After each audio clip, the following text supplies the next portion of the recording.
Gitu. Kemarin juga ada ini ya dari teman-teman ya, mungkin dari luaran gitu kan ada yang bilang bahwa Katolik itu istilahnya mengkultuskan sejarah seperti itu. Gimana tanggapan teman-teman? Mungkin Ini Bang yang Anton nih. saya kasih tolong diangkat dulu aja. Kenapa kita harus belajar sejarah? Ini yang saya masuk tolong diangkat Pak Asayaki. Hmm.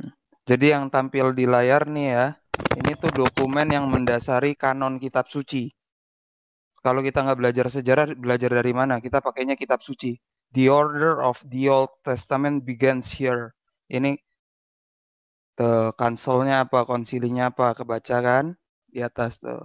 Ini dokumennya resmi. Hmm. Jadi kalau nggak belajar dari sejarah, belajar dari mana?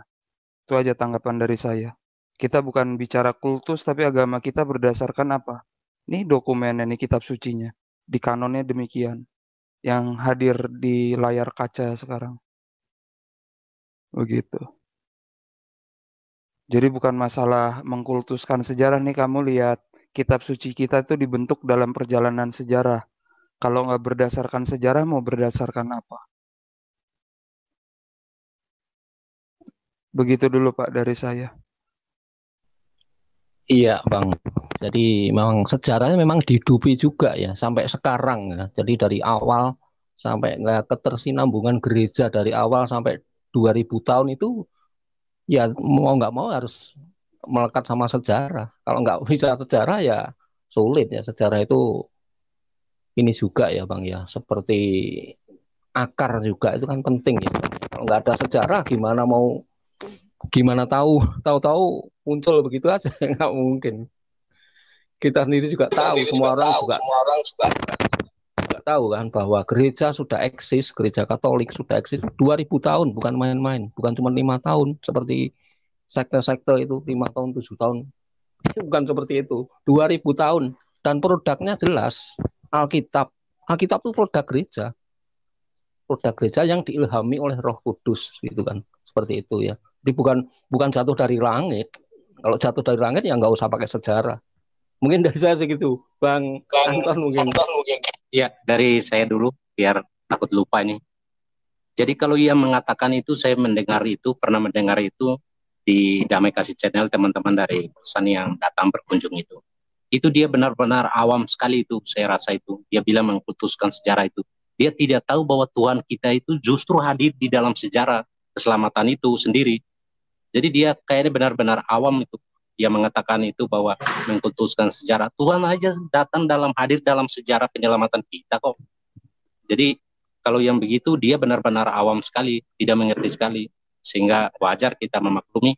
Tapi setelah mendengar informasi ini, kita berharap teman-teman uh, cepat belajar dan berlari karena udah 5 abad.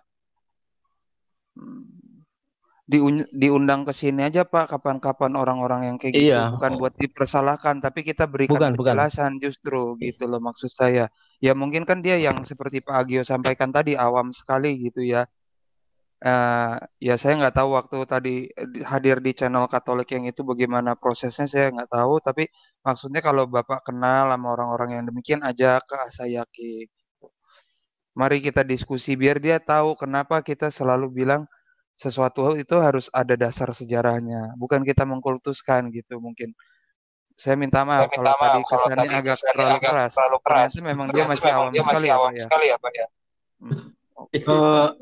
Maksud saya itu di yang waktu ini kalau nggak salah Pak Katsu kan ada di bawah itu sama saya juga mendengar itu apa ikut sebentar mempersiapkan bahan saya tidak tahu kan ada yang Oh yang namanya waktu hari itu. iya Oh kan itu kita karena jangan mengikutkan saya sejarah itu kan saya dari itu saudara kita ada itu kalau nggak salah namanya Pak Syam apa itu dia mengatakan itu tapi kan ada di atas kan ada para petinggi-petinggi yang lebih pintar kita kan nggak enak juga ada ininya, apa namanya oh itu iya hari yang waktu saya kan ada ketemu diskusi tentang itu maksudnya pernyataan itu dari saudara kita oh, di dalam channel DKC gitu di oh. kalau nggak salah namanya Pak Siam kalau nggak salah itu yang mengatakan itu jadi dia Soalnya saya benar-benar cabut tidak tahu habis itu kalau hari. Tuhan sendiri itu hadir di dalam sejarah sejarah itu Hmm. maksudnya jadi dia bilang Hmm. kita jangan mengkultuskan sejarah lah, orang Tuhan yang aja hadir dalam sejarah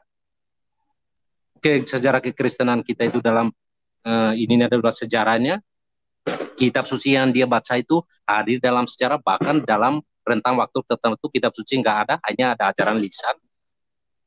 Jadi itu yang mesti kita kasih tahu dengan secara jujur supaya saudara-saudara kita itu berpikir. Begitu Bang Katsu.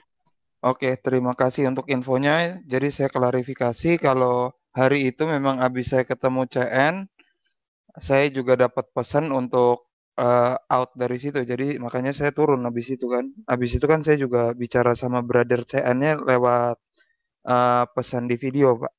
Jadi memang saya nggak tahu, maaf kalau terlalu keras. Tapi kalau orang-orang seperti itu ya memang kita mesti luruskan gitu loh prinsipnya.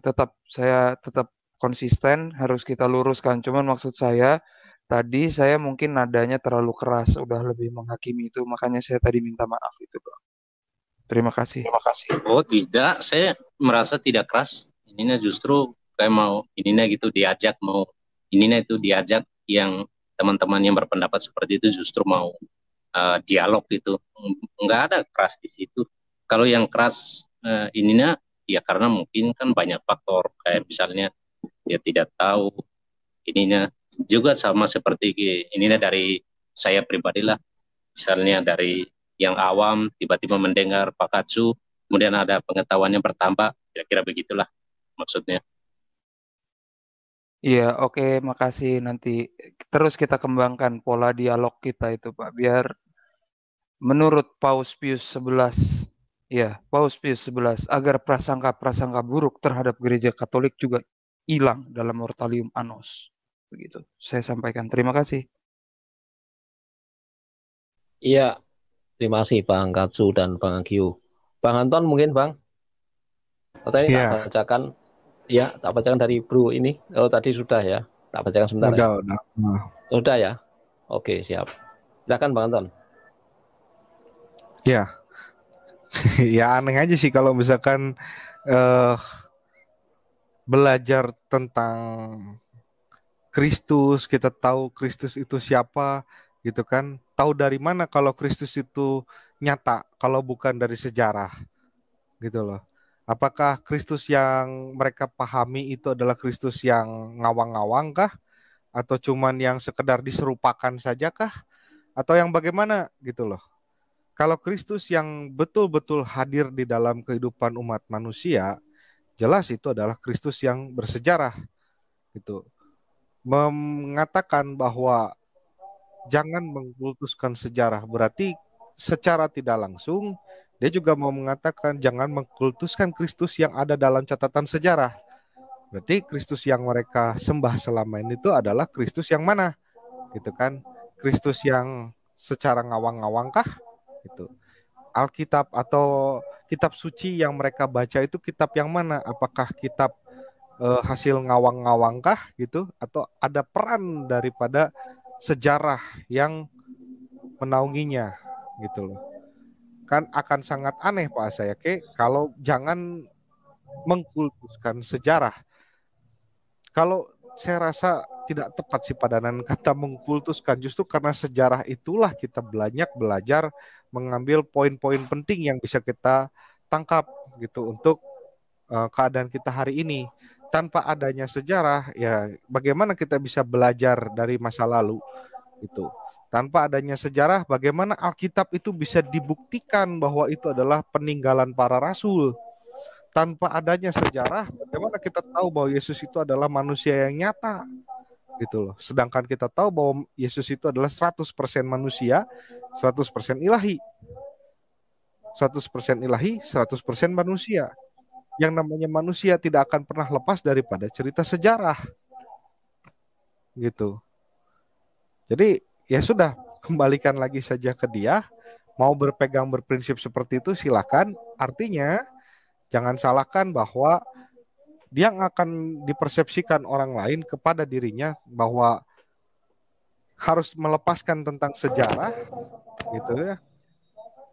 Jangan-jangan yang dia sembah itu bukanlah Yesus yang bersejarah, tetapi Yesus yang hanya dalam gambaran di kepalanya dia saja gitu loh, yang dia bayangkan saja, yang tidak nyata, yang tidak pernah hadir dalam kehidupan manusia.